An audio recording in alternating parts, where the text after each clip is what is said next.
Alright, hello. Another video here. So throughout the videos I've uploaded as of late, there have been a lot of comments asking me what I do to farm currency. So I figured I'll just make a straight up video here, just going through exactly what I do. And now I'm going to preface this by saying that this is a very high-end investment level of mapping. This is a Crimson Temple farm, which you can see, I mean, most people I think do that right now in order to make currency, because it's just very good.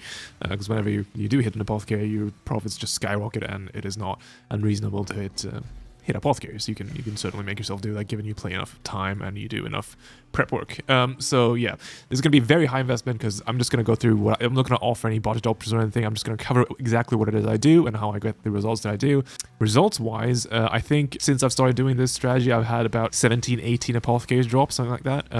Bear in mind, I have been doing this strategy constantly ever since week 3 of the league, so I've been doing this a lot, so I don't think my rates are actually that insane or anything. I think the strategy is probably very similar to the more standard 8 mod Strongbox Crimson Temple strategy I see a lot of people doing. But alright, so let's go through this. So first of all, let's cover the Sextants, because they form a lot of the strategy behind this. So first of all, this is a winged Scarab Sextant strategy. So yes, I know this is a very expensive Sextant. Last time I checked, they were 70 div, but this is what I've been doing ever since, as I said, week 3.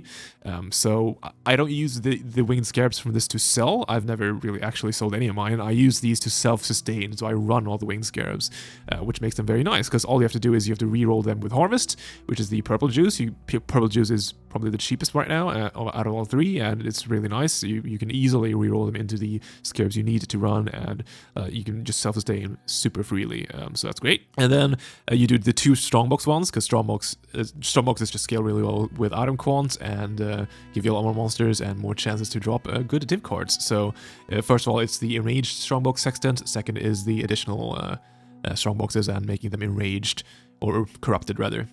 So you run those 2 for more Strongboxes, and then the last Sextant is kind of whatever. Right now I have the daily reward increased Sextant here. For most of my mapping, I was running this, which is the final boss in each map drops an additional Conquer map. So each map you get 1 to 2 usually Conquer maps when you kill the boss, which is just a bunch of free money. Conquer maps used to be more expensive than they are now. Right now they're like 18-20 C per. So this is not a huge Sextant, so I've been trying some other stuff. So for now I'm trying daily rewards, but they all seem kind of similar. You can try a bunch of different things. You can try Harbingers, you can try 8 mod Corrupted, and then run Cartographer Scarab to sell 8 mod maps if you want. Basically the 4th Sextant is kind of up to you to do whatever you want with, but I would say these 3 are pretty mandatory for the strategy. So I do that. As for the Scarabs I always run a winged div, winged Harbinger, and winged ambush, because aside from the div, we are focusing on ambush and Harbinger for this strategy. Harbinger I just like. You can swap Harbinger out if you want, but I think they're good. I think they're good for div card drops as well, and I get a lot of fracturing orbs as well, so it's just a nice sort of currency, and that's a lot of mobs. So yeah, and then for the 4th Scarab, again, this is another one of those where you can sort of swap in whatever. You can use Reliquary Scarabs if you wish. I tend to just put on a Rusted Elder Scarab to get you those extra Elder influenced mobs into the map for more, pack size functionally. So that's usually what I do, but you can put Reliquary Scarabs, you can do Cartographer Scarabs again with this Sextant. You can do whatever you want. There's some flexibility in there if you want to do the strategy. As for the Atlas Passive Tree, you can see this is what I've been doing. Nothing crazy. Yeah, there's nothing really too insane here. I take all the Strongbox, all the good Strongbox nodes.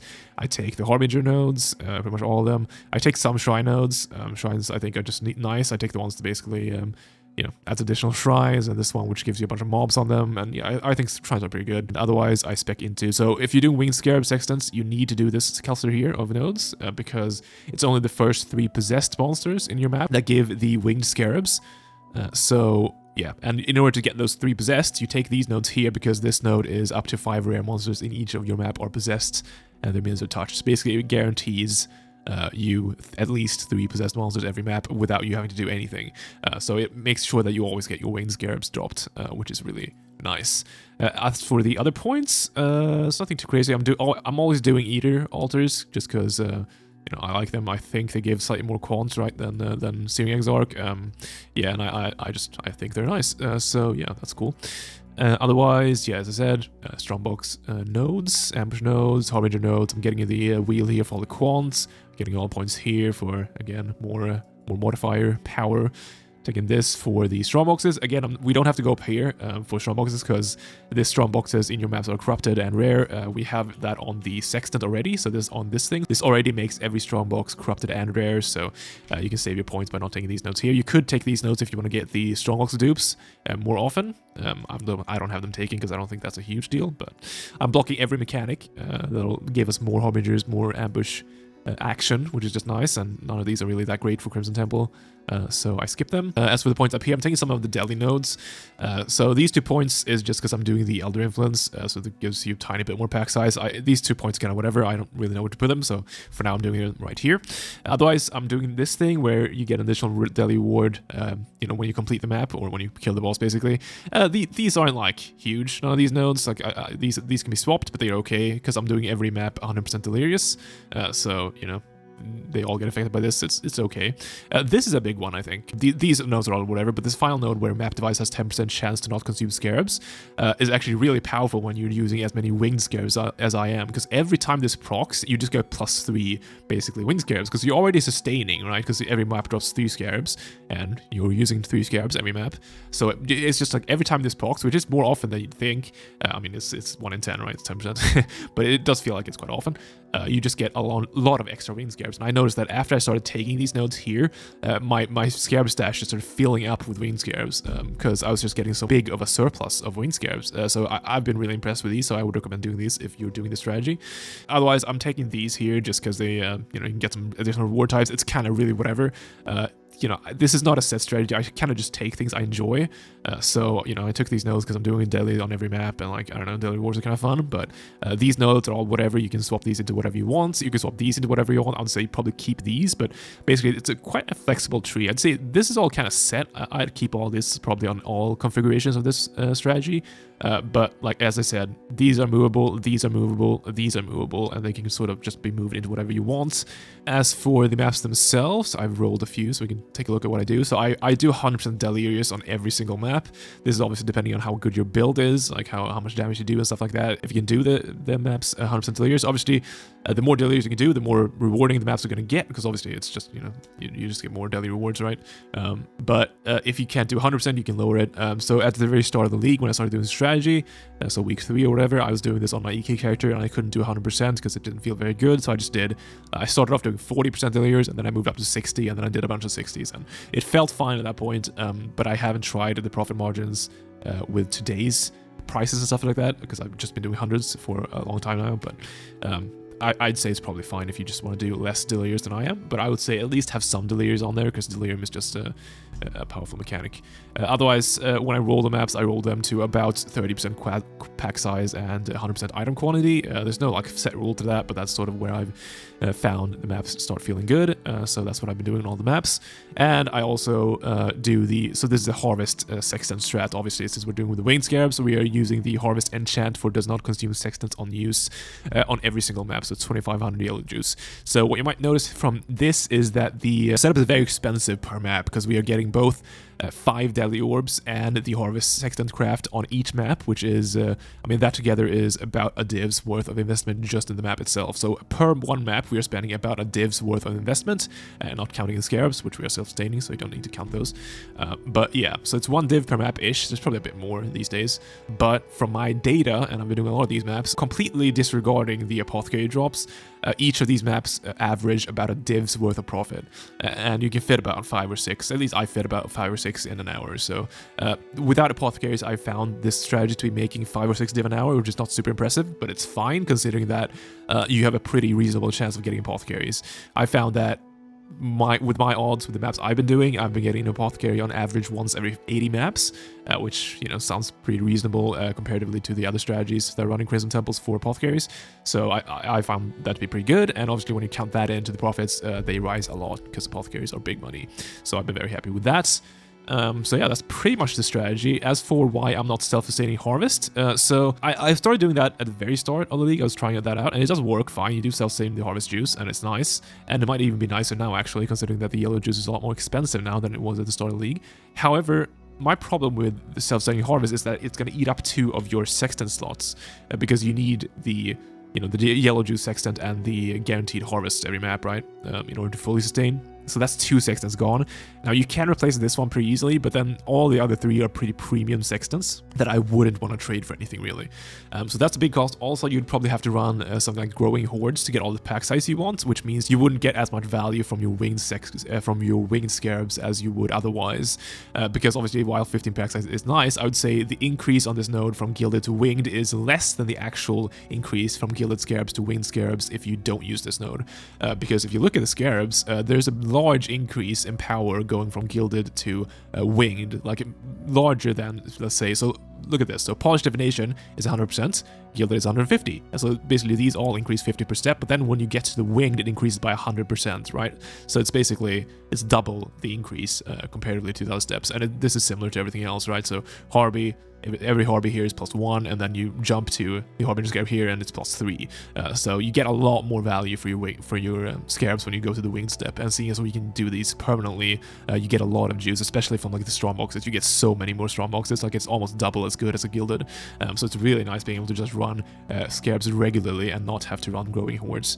So I've been very happy not running the Harvest infinite harvest strategy and just buying the harvest juice and buying the deli orbs. But this is just one strategy. There are a lot of different strategies in this league, and they all seem pretty solid. Juicing maps is always going to just be juicing, and you can always switch things around. And as long as you're playing regularly and you're doing a reasonable amount of stuff with your maps, I'm sure you'll have good results. This is just what I've been doing, and I've been having success with it. So if you want to try it out, you can try it out. I will say that the price of running this has increased over the past week in particular. The divination deli orbs have gone up a lot in price. I found this strategy to still be very profitable even with them at the current price, but if they continue to rise, at some point you might want to switch from Diviner's Delirium Orbs to maybe Skitterings or some other one. If you're curious, we're not using Diviner's Delirium Orbs really for the div card drops. Like, you're not going to, it doesn't get affected by the map or anything, so it's just random, the div card drops it gives you.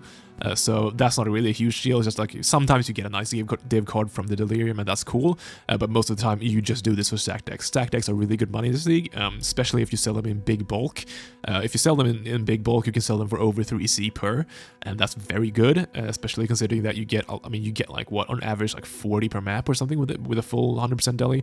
So it's just a lot of profit right there. So I've been very impressed with the Diviners. However, they are people seem to be realizing this because they are increasing in value. So yeah, I think I pretty much covered everything. That's what I do every time. As for the maps themselves, I cover this on my stream a lot because this is pretty much all I do on stream is run these maps. But so basically what I do is I rush to the boss instantly in the map. So I just run the very end, kill the boss. That clears all the boss mods from the altars.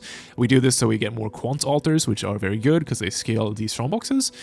So yeah, you take Quant over most the like low to medium altars, but some of the really good Eater altars you obviously take above Quants. So you take Divine Orbs, Exalted Orbs. I take Grand Eldritch Currencies over Quants. There's some good div card ones, like the div card that drops div cards altar is very good. You can take that over Quant. It's just a judgment call. You take higher value altars over the lower ones, or over Quant. So yeah, so that's it for running the maps, and then you just go and clear. Theoretically, it is better when doing these maps. It's better in theory to take all the altars and then go and do all the strong boxes. So if you want to be correct, you could do that. However, I found that playstyle to not be very enjoyable, so I tend to just not do that personally, but it's up to you if you want to do that or not. As for other things you could do with this, you could run Abyss. Abyss is very powerful because it gives you a lot of monsters, and you can kind of spec out of some of these sort of medium deli nodes and take all the Abyss nodes and use Winged Abysses, Scarabs. However, I did this for about 80 maps across a couple of streams, and I found this to be very miserable. Abysses in Crimson Temple open extremely slowly. While it give you a lot of mobs, it takes a long time. It over doubles the time you spend in your maps, more than likely. Which already cuts into your profits a lot. Also, there's just the added stress element of Abysses. When you have Winged Abyss Scarabs on every map, you have so many Abysses in the maps that you often accidentally run over two, and then you have to like either ping pong between them in order to try and babysit them to not lose one, because obviously if you're away from an Abyss long enough after starting it, it just disappears. Or you have to just like forfeit one, and then it feels like you missed out on a bunch of mobs, and it just feels terrible. So I really disliked running Abyss on these maps, but you can do it if you want. You can drop Harbinger for Abyss if you really like Abyss. I just personally did not enjoy it at all, and it made maps made maps kind of miserable. But it's to each their own. Just spec into the sort of stuff you like.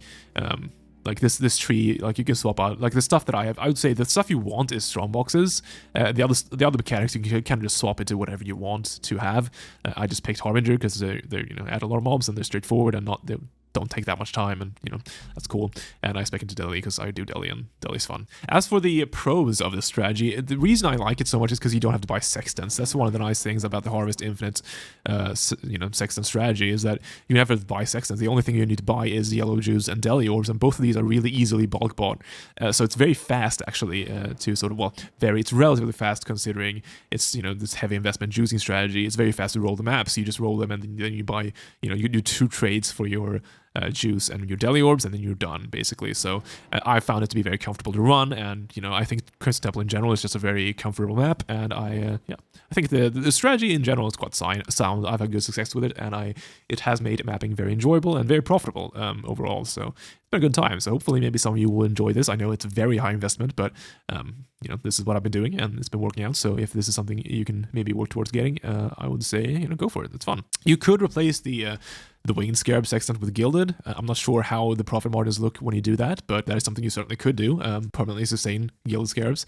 It would work. I'm not sure how good it would be, but that is something you could do if you want to make it a bit more budget. But yeah, so that's this strategy. Thanks for watching. I will see you in the next one. And again, thank you all for the support I've gotten on the channel lately. I really am glad all of you seem to be enjoying the videos. I've certainly been really enjoying putting them out. And if you want to catch me live, I am live nearly every day. Some days not, but I am usually live after posting videos at least. So hop on over to my Twitch if you want to say hi. It is in the description. All right. Thanks a lot for watching. I'll be back later.